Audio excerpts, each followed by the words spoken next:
자, 오늘 함께 나눌 말씀 제목은 삶의 기쁨을 회복하는 방법. 자, 삶의 기쁨을 회복하는 방법이라는 제목을 가지고 함께 우리 말씀을 나누도록 하겠습니다. 지난주에 우리가 말씀을 살펴본 것 중에 한 사람의 영적인 어두움이 가져오는 결과들에 대해서 우리가 말씀을 살펴봤습니다. 한 5가지 정도가 지지난주부터 해서 2주간에 걸쳐서 봤었던 것 같은데, 한 사람의 영적인 어두움의 결과, 이것은 한 사람이 누가 되든 가족이 되든 가족 구성원 중에 한 명이든 어떤 공동체 안에서의 한 사람이든 그 대표자이든 아니면 누구든지 이 한 사람의 영역에는 누구나 다 포함이 될 수 있겠죠. 자, 한 사람의 영적인 어둠의 결과, 여기서는 우리가 이삭을 우리가 손꼽았습니다. 이삭. 자, 그 첫 번째 어둠의 결과가 어떤 것이었어요? 비밀이 많아진다는 거였죠. 비밀이 많아지는 것. 이삭과 에서 사이에 비밀이 이제 생기게 된 거죠. 아무도 모르게 축복을 하려고 하는 그런 비밀이 생기게 된 거죠. 자, 두 번째는 뭐냐면 이 비밀이 생겼으면 또 다른 비밀이 만들어진다는 거예요. 그 비밀은 리브가와 야곱 사이에서 일어났었던 비밀이었었죠. 이거는 이삭도 몰라야 되고 에서도 몰라야 되는 그러한 비밀들을 만들어내게 됐습니다. 그리고 세 번째는 육적인 판단이 흐려진다라는 것이었어요. 영적인 눈이 흐려지면서 육적인 판단 역시 흐려지게 되는 것을 우리가 이삭을 통해서 알게 됐습니다. 야곱이었는데 에서라고 착각을 하게 되잖아요.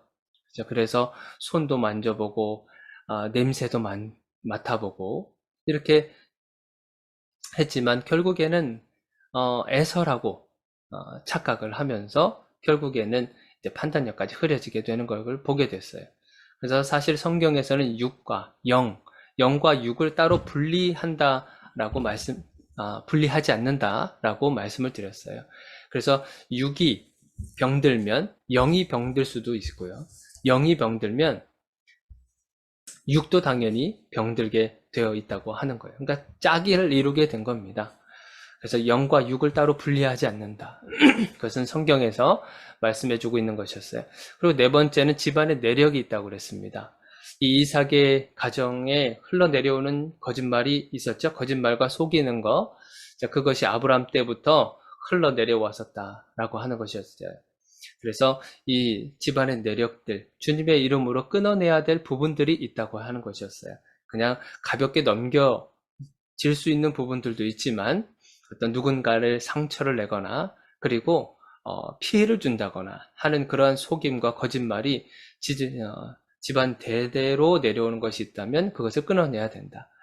이것이 단순히 속임과 거짓말이 아니라 어떤 정신적인 부분들도 있을 것이고 육체적인 질병일 수도 있고 하는 그런 여러 가지 상황들을 말씀을 드렸던 것 같아요. 자, 그리고 마지막 5번째는 불필요한 결정을 내리게 한다는 것이었어요.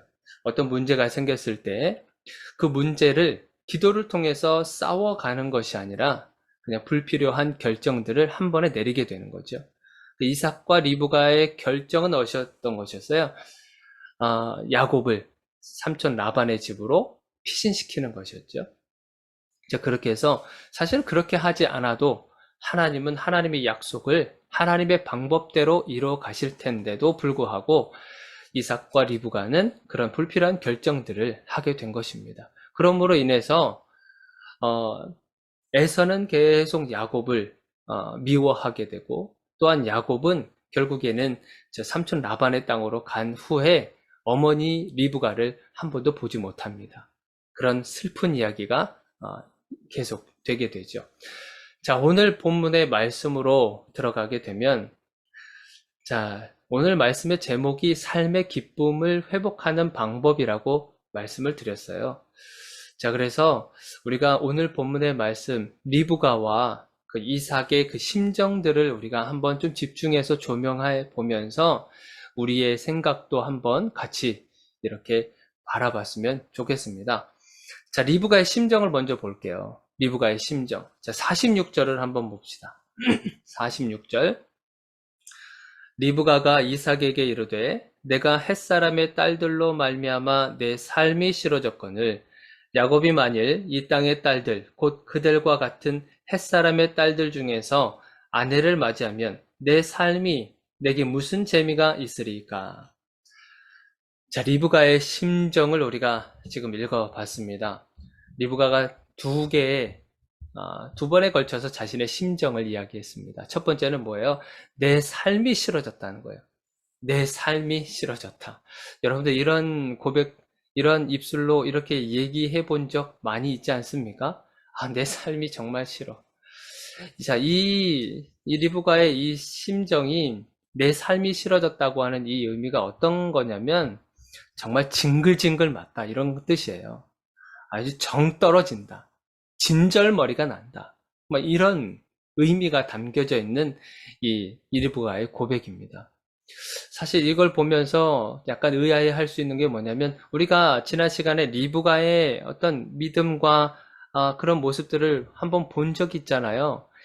자기의 신랑이 될 사람인 이삭을 한 번도 보지 못하고 하나님의 언약을 계승해 갈 사람이다라고 하는 것을 아는 그 순간에 남편 얼굴도 보지도 않고 그리고 곧바로 그 뜻을 따라서 하나님의 뜻을 따라서 믿음의 결단을 내리잖아요. 잠깐도 우물쭈물하지 않았습니다. 자기 부모님이 잠깐 조금만 더 나와 함께 있고 친구들하고도 인사하고 친척들하고도 인사하고 해야 되는 시간을 가져야 되지 않겠냐라고 하지만 그러나 리브가는 절대 그러한 시간들을 갖지 않아요.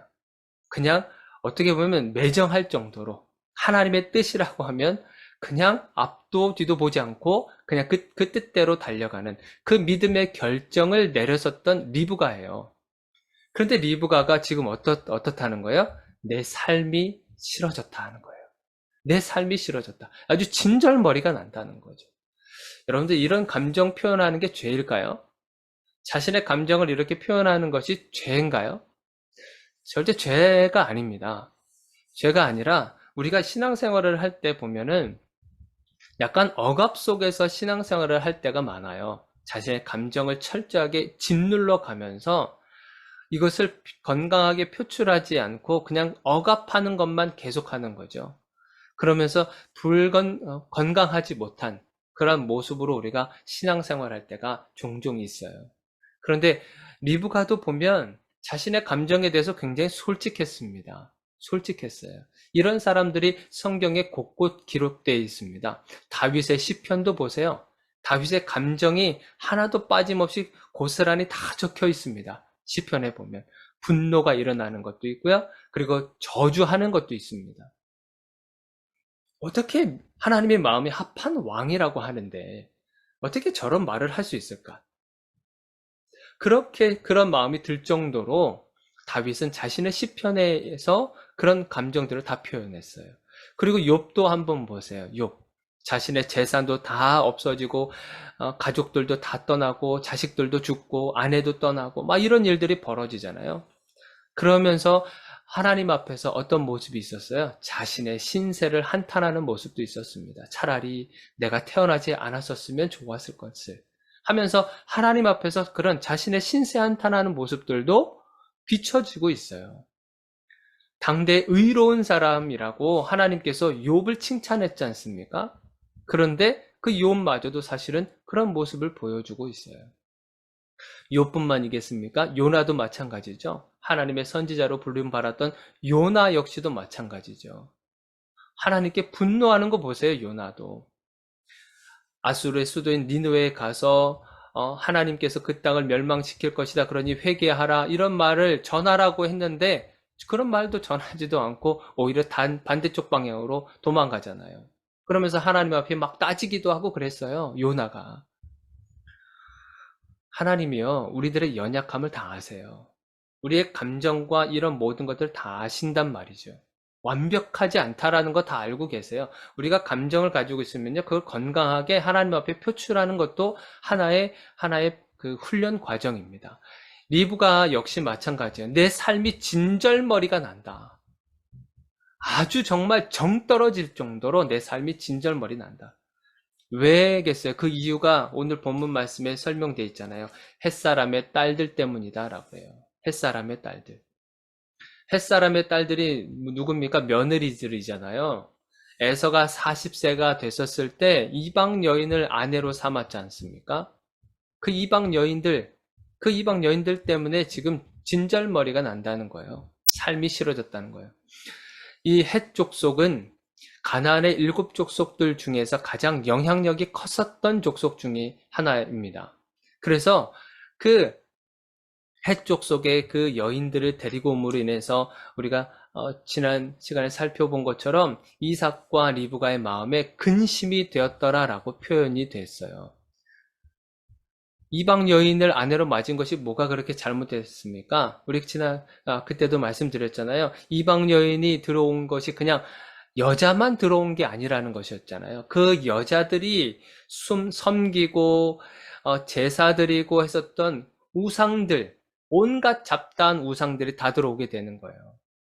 이방신, 그리고 문화, 어떤 가치관들, 이런 것들이 무분별하게 들어오게 되는 거죠. 그런 것으로 인해서 아주 골치가 아팠었던 거죠, 리브가가. 한번 생각해 보세요. 며느리라 할지라도 이렇게 순종하고 막 이렇게 네 알겠습니다. 이런 며느리들이면 그 이삭과 리브가가 만약에 어떤 리더십을 펼친다고 해보세요. 어떤 종교적으로도 그렇고 하나님을 경배하고 예배하고 하는 부분들에 있어서 아주 강력하게 얘기한다 했었을 때 만약에 이 며느리들이 순종파였다고 한다면 그냥 이렇게 순종했겠죠. 순종하는 척도 했을 것이고 그러면은 리브가의 마음에 사실은 이렇게 진절머리 날 정도로 그런 감정이 생기지 않았을 것입니다. 그런데 진절머리 나고 정 떨어지고 할 정도면 이 며느리들이 어떻게 했다는 거예요? 불순종에 아주 리삭과 리브가의 어떤 리더십에 따르지 않았었다고 하는 거죠. 순순히 따라온 여자들이 아니라고 하는 거예요. 그렇게 추측해 볼 수 있는 거죠. 그러니 리브가의 심정이 지금 어떻다는 거예요? 이 며느리들 때문에 아주 진절머리가 나고 있다고 하는 것이에요. 이 헷족 속의 딸들 때문에. 자, 그러면서 또 한 가지 감정을 이야기합니다. 그것이 뭐냐면, 자, 오늘 본문 말씀 마지막 부분 보세요. 46절 마지막. 내 삶이 내게 무슨 재미가 있겠습니까? 내 삶이 내게 무슨 재미가 있겠습니까? 그건 뭐겠어요? 야곱이 혹시라도, 야곱이 자기 형 에서처럼 이 헷족 속의 딸들과 결혼을 하게 되면 내가 무슨 재미가 있겠습니까? 그런 뜻이잖아요. 야곱의 결혼 문제를 거론하고 있는 겁니다. 형 에서가 그 이방 여인을 취해서 이런 골칫거리가 생기고 머리가 아프고 했는데 이 야곱마저 만약에 지금 이방 여인을 아내로 맞이한다고 그러면 내 삶이 정말 정말 무슨 재미가 있겠습니까? 정말 더 불안하고 걱정으로 가득한 상태를 우리가 알 수 있다고 하는 것이에요. 그러니까 그런 걱정거리가 있겠죠. 하나님의 약속을 계승할 야곱인데 혹시나 에서와 같이 그렇게 행동하지는 않을까? 이런 것이 계속 불안과 걱정으로 가득 차게 된 겁니다. 그러니까 리브가는요, 지금 아주 현재 최악의 심정인 거예요. 최악의 심정. 내 삶이 싫어졌다. 이건 뭐겠습니까? 현재의 삶에 대한 괴로움과 고통이잖아요. 현재 지금 살아가고 있는 이 모습조차도 너무나 괴로움과 고통으로 휩싸여져 있다고 하는 것이죠. 그러면서 미래에 대한 소망도 아주 걱정과 불안으로 가득 찬 거예요. 여러분, 이러면 완전히 끝난 거 아닙니까? 감정적으로도 현재도 불안하고 현재도 괴롭고 고통이 있는데 앞으로 다가올 미래도 어떤 희소식이 있는 것이 아니라 어떤 걱정과 불안으로 가득 차고 있다고 하는 거예요. 걱정과 불안으로 가득 차 있는 거예요. 그러니까 이 상황이 얼마나 이 리브가에 있어서 아주 최악의 상황이겠냐는 거죠. 아무런 소망도 느껴지지 않는 그런 가운데. 이런 리브가의 심정 속에서 이삭이 이제 야곱을 라반의 삼촌으로 이제 삼촌댁으로 보내는 것을 결정하게 됩니다. 자, 결정하면서 두 가지 당부를 해요. 그것이 우리 오늘 본문 말씀 1절과 2절인 28장 1절과 2절에 있는데 한번 보세요. 자, 이삭이 야곱을 불렀어요. 자, 리브가의 그러한 마음을 이삭이 들었단 말이죠. 자, 그러고 나서 야곱을 불렀습니다. 그리고 그에게 축복하면서 이제 당부를 하게 되는 거예요. 너는 가나안 사람의 딸들 중에서 아내를 맞이하지 말아라. 가나안 땅에 있는 그 7 족속들 있죠? 그 족속들에 있는 사람들과 어떤 교류라든지 아내를 삼지 말고, 그리고 2절에 보시면 일어나 밧단 아람으로 가서 내 외조부 부두엘의 집에 이르러 거기서 내 외삼촌 라반의 딸 중에서 아내를 맞이하라. 누구의 딸을 맞이하라 그래요? 외삼촌 라반의 딸 중에서 아내를 맞이해라. 이렇게 두 가지를 당부합니다. 가나안 사람의 딸을 아내로 맞이하지 말아라. 그리고 두 번째가 외삼촌 라반의 딸을 아내로 맞이해라. 오늘날로 이야기하면 이게 근친혼에 지금 해당하는 거잖아요. 친척과 사돈을 맺고 친척에 있는 딸과 혹은 아들과 결혼을 하는 것, 근친혼을 말하는 거잖아요. 그런데 이 내용만 보고 우리가 하나님이 근친혼을 친척들과 같이 결혼하는 거 지금 허락하고 있는 건가? 우리가 그렇게 오해를 할 수가 있어요. 그것이 아닙니다. 지금 라반의 딸 중에서 딸을 취해서 아내로 맞이하라고 하신 하나님의 이 이삭이 한 그 의도를 한번 생각해 보자는 거죠. 그 의도가 뭐겠습니까? 지금 리브가가 아주 지금 골치로 생각하고 있는 것이 뭐예요? 에서가 이방 여인을 데리고 옴으로 인해서 그것으로 인해서 골치가 아프고 진절머리가 난다 그랬잖아요. 그러니까 지금 친척인 외삼촌 라반의 딸들을 아내로 맞이하라고 한 그 이유는 뭐냐면 이방 여인과 섞이지 않게 하기 위한 거예요. 이방 신을 유입하지 않겠다는 거예요.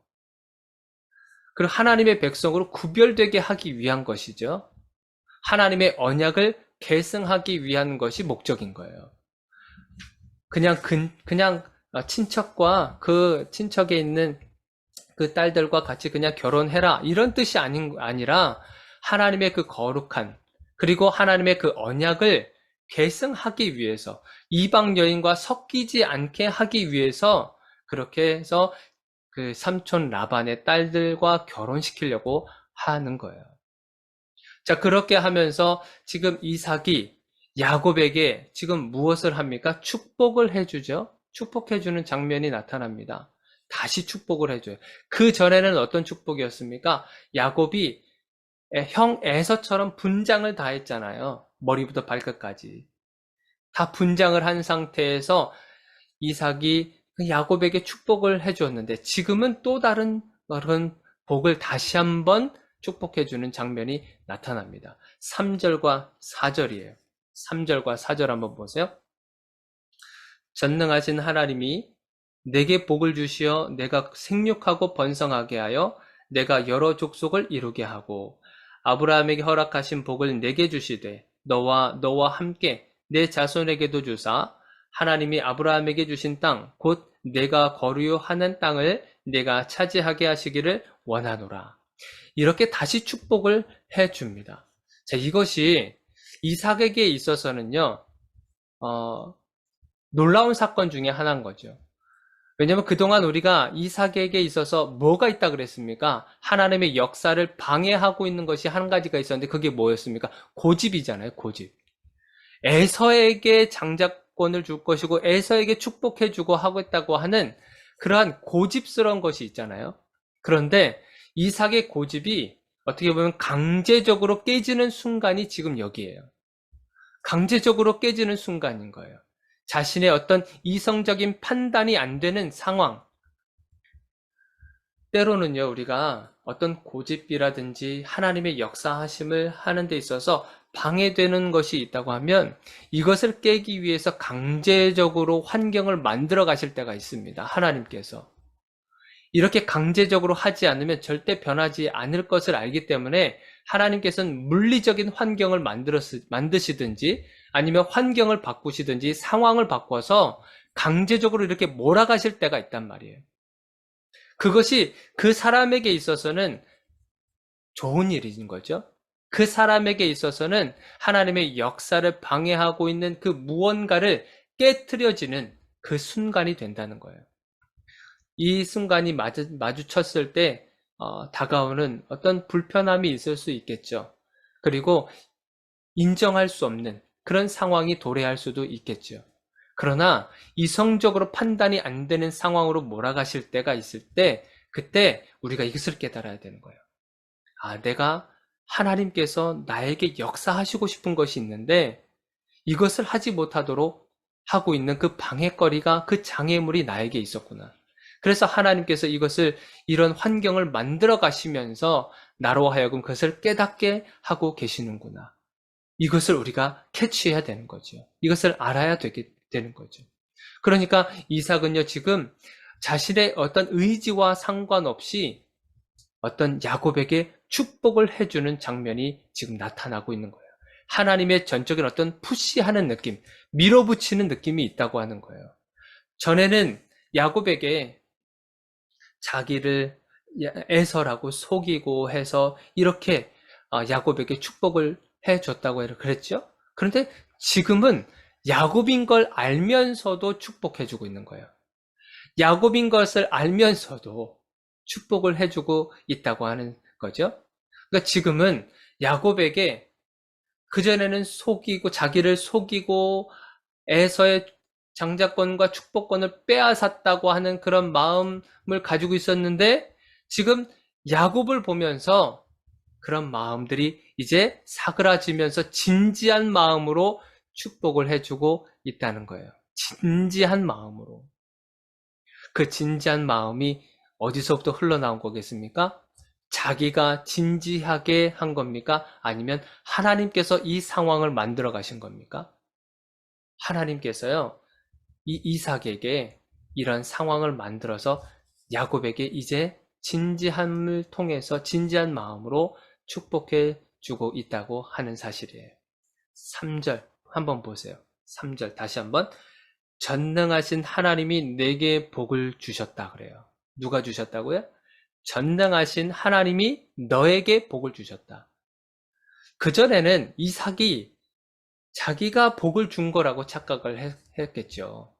자기가 복을 준 거라고 착각했을 거예요. 그런데 지금 이 고백은 내가 복을 준 게 아니라 전능하신 하나님이 너에게 복을 주셨다고 이제 고백을 하고 있는 순간인 거예요. 복의 내용은 우리가 방금에도 읽었지만 생육하고 번성해라. 그리고 여러 민족을 너가 이룰 거다.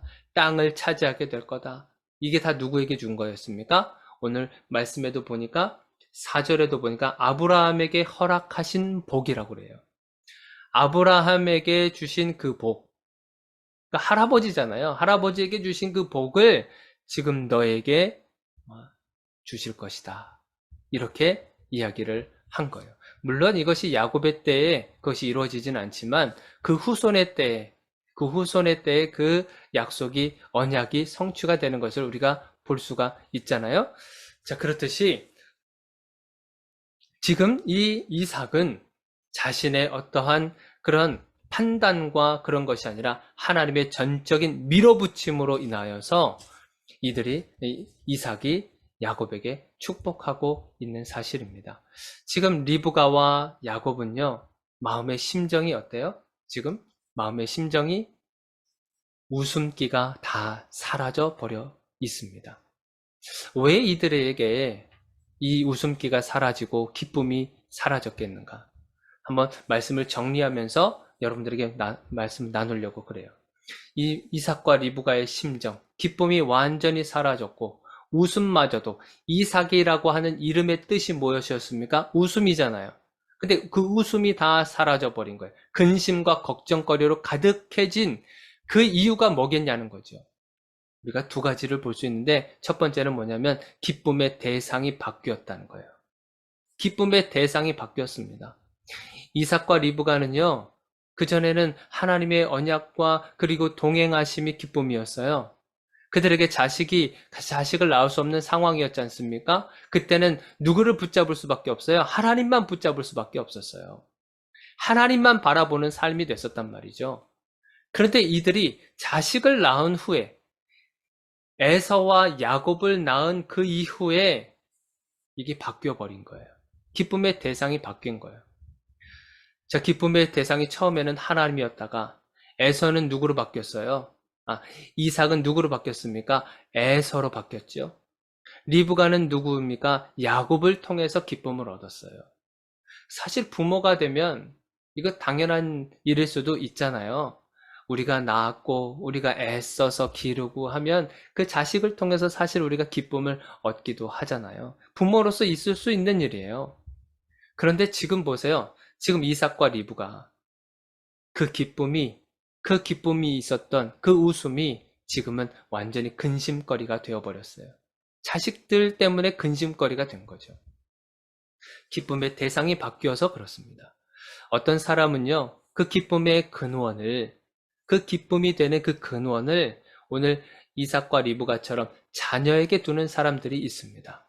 이 자녀들이 지금 내가 투자를 해서, 이 아이들이 성장을 해서, 이 아이들이 좋은 직장도 얻고 학교도 가고 그 탄탄대로 가면 내 기쁨이 계속 영원할 것이다. 그리고 어떤 사람들은 돈에 그 기쁨의 근원을 찾는 사람들이 있습니다. 돈을 많이 가지면, 그리고 남들보다, 그리고 더 많은 것을 가지면, 그리고 기뻐할 수 있을 것이다. 그리고 어떤 사람은 봉사를 많이 하는 것, 봉사를 통해서 누군가에게 또 인정을 받고 또 칭찬을 받고 하는 것을 통해서 기쁨의 근원을 찾는 사람들이 있습니다. 누군가를 도와주고 함을 통하여서. 그리고 어떤 사람은 지식을 얻는다든지 정보를 얻는다든지 하면서 그런 것들을 통해서 기쁨의 근원을 찾는 사람들이 많이 있습니다. 우리가 삶을 살면서 지금 말씀드린 것이 필요 없다고 하는 것이 아닙니다. 그런데 이러한 것들은 여러분들에게 어떤 기쁨을 줘요? 잠깐의 기쁨을 줄 수는 있습니다. 잠깐의 기쁨을 줄 수 있어요. 그런데 우리가 착각하는 건 뭐냐면 이러한 잠깐의 기쁨을 어떤 영원한 기쁨으로 어떤 영원할 것이라고 착각하기 때문에 우리가 기쁨을 잃어버리고 살아가게 된다는 거죠. 그러니까 사실 이것은 정상적인 반응인 거예요. 기쁨을 잃어버리고 산다? 사실 이건 정상적인 반응인 거예요. 그래서 우리가 이 세상에서 무엇을 깨달을 수 있어요? 나를 진정으로 만족해 줄 수 있는 기쁨은 이 세상에는 아무것도 없고, 이 세상에는 존재하지 않구나. 이것을 알게 되는 거죠. 만약에 자식을 통해서, 만약에 돈을 통해서 그 기쁨이 영원하다고 한다면 우리가 하나님을 찾겠습니까? 찾지 않아요. 말씀을 찾지도 않습니다. 읽지도 않습니다. 왜냐하면 영원한 기쁨이 자식에게 있는데, 왜냐하면 영원한 기쁨이 돈에 있는데, 뭐하러 하나님을 찾겠습니까? 그런 시간과 에너지를 투자할 필요가 없는 거죠. 그러니까 이런 기쁨을 버리고 산다는 것은 아주 지극히 정상적인 반응일 수 있습니다. 그것을 통해서, 영원한 기쁨이 이 세상에는 없구나. 그것을 깨닫게 되는 거예요. 그래서 이 이삭과 리브가가 기쁨을 잃어버린 그 첫 번째 이유가 뭐냐면 기쁨의 대상이 바뀌었다라는 거죠. 두 번째 이유는 영원한 기쁨이 있다는 것을 잊었기 때문에 그래요. 영원한 기쁨이 있다는 것을 잊었기 때문에 그 기쁨이 사라진 겁니다. 이삭과 리브가가 자녀에게 집중했잖아요. 그런데 오늘 본문 말씀 마지막으로 가는 순간에 무엇으로 바뀝니까? 그들이 하나님의 언약의 약속의 말씀으로 돌아가는 것을 보게 됩니다. 하나님께서 아브라함에게 주셨던 그 언약의 약속으로 지금 이삭과 리브가가 지금 마음이 움직이고 있다는 거예요. 영원한 기쁨이 하나님께 있었구나. 영원한 기쁨이 하나님의 말씀 가운데 있었구나. 하나님의 언약 속에 있었구나. 이것을 이때서야 이제 알게 되는 거예요. 그러니까 우리들에게는 영원한 기쁨이 이미 존재하고 있어요. 예수 그리스도께서 우리 안에 있는 그 순간에 영원한 기쁨이 이미 우리 안에 있단 말이죠. 그런데 우리는 단지 잊고 살 뿐인 겁니다. 단지 잊고 살 뿐이에요. 그러나 저와 여러분들에게는 분명히 이미 그 기쁨이 이미 존재하고 있다고 하는 사실을 여러분들 잊지 마시기를 바라요. 그래서 시편 4편 7절에 이런 말씀이 있습니다. 주께서 내 마음에 두신 기쁨은 주님께서 내 마음에 두신 기쁨은 그들의 곡식과 새 포도주가 풍성할 때보다 더하나이다. 풍성할 때보다 더한다. 그 기쁨이. 누가 주셨다는 거예요? 주님께서 내 마음에 두셨다라고 하는 거예요. 저와 여러분들에게 하나님께서 기쁨을 두셨어요. 여러분들의 가슴 가운데, 마음 가운데. 그런데 우리가 그것을 잊고 살 뿐인 거예요. 자, 그러면 우리가 삶의 기쁨을 다시 회복할 수 있는 방법이 뭐겠습니까? 두 가지가 있겠죠. 기쁨의 대상을 바꾸는 거예요. 기쁨의 대상을. 하나님이 우리들의 기쁨이 되신다라고 하는 것을 여러분 그 대상을 바꾸시기만 해도 여러분들에게 기쁨이 다시 회복이 될 것이에요. 두 번째는 뭐겠습니까? 영원한 기쁨이 내 안에 있다는 것을 잊지 마시기를 바라요. 여러분들의 환경이 여러분들의 기쁨을 빼앗아 가려고 하는 그 순간에 우리가 선포할 수 있죠. 내 안에 예수 그리스도의 기쁨이 내 안에 있다. 내 안에 예수 그리스도 기쁨, 하나님의 영원한 기쁨이 내 안에 있다라고 하는 것을 자꾸 선포하시면서 살아가시기를 바라요. 그것이 우리의 삶의 기쁨을 회복할 수 있는 방법입니다. 그래서 여러분들이 이번 한 주간에 살아가실 때 여러분들 주님을 통해서 하나님을 통해서 점점점 사라져 버려 가고 있는 기쁨을 다시 회복시키시는 그런 한 주가 되기를 주님의 이름으로 축원드립니다.